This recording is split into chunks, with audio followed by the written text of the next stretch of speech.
Babala.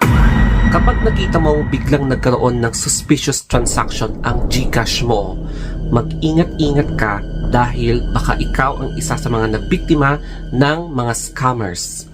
At kapag hindi ka nag-update regularly sa GCash mo, tapos may laman pa ito, merong posibilidad na pwede itong galawin ng mga scammers. Lalo na kapag merong nakalink na accounts mo sa Lazada, Shopee o kaya sa bangko.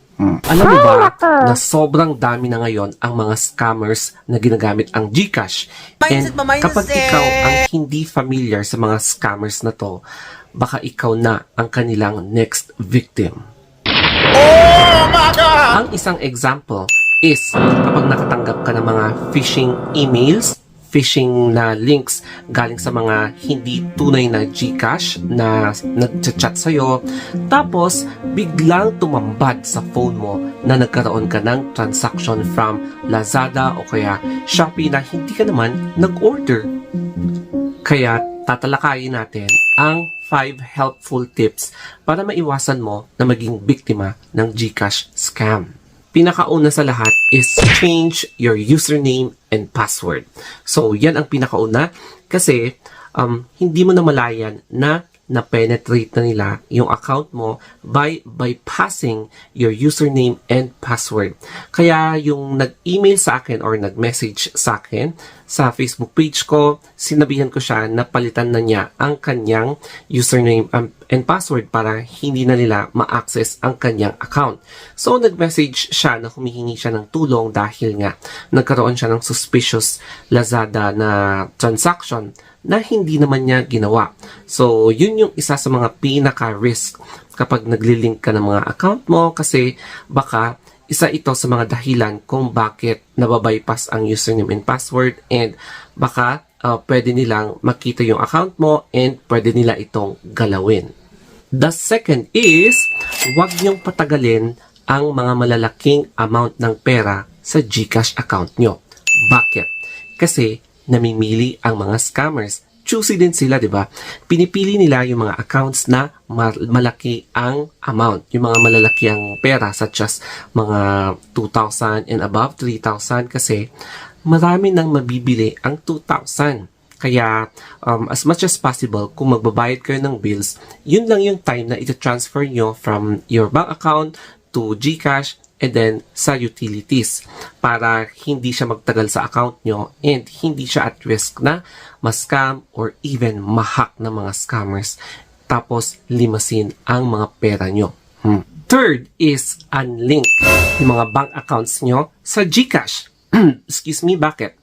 It's because para hindi apektado ang mga nakalink na bank accounts nyo in any case na ma-hack yung GCash nyo para hindi ma-compromise yung mga bank accounts nyo kasi mahirap na kapag nakalink siya. There's a possibility, correct me if I'm wrong dito, na pwede nilang silipin kung ano yung laman ng bank mo and pwede silang mag-send ng phishing link para mautukan nila na mag-login ka sa banko mo online using your username and password and then dun na sila e-eksena. So, mag-ingat-ingat kayo kasi delikado talaga kapag nag-click ka sa mga phishing links using sa mga link accounts.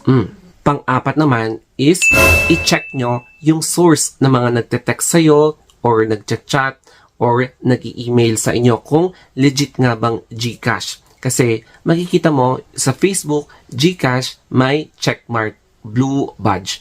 Sa email naman, makikita nyo yung email na GCash support. Kasi kapag makikita mo na hindi GCash o kaya mga numbers lang yung email kung saan galing yung nagme-message sa'yo, malamang sa malamang scammer yan.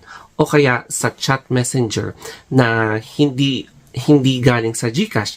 GCash support, hindi po yan GCash, no? Hindi yan official na GCash. Yung mga nagpapanggap na GCash na walang badge, mag-ingat kayo dyan kasi nagbibigay lahat sila ng phishing link para i-click mo and then mag-register ka dun sa website pero yun pala hindi GCash. Parang binibigay mo yung username mo and password sa kanila para i-hack yung GCash mo.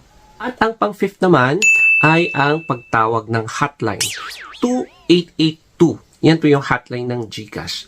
So, kapag nawalan ka ng pera suspiciously, ang i-report mo sa kanila is yung amount, kung magkano yung nawala ng pera.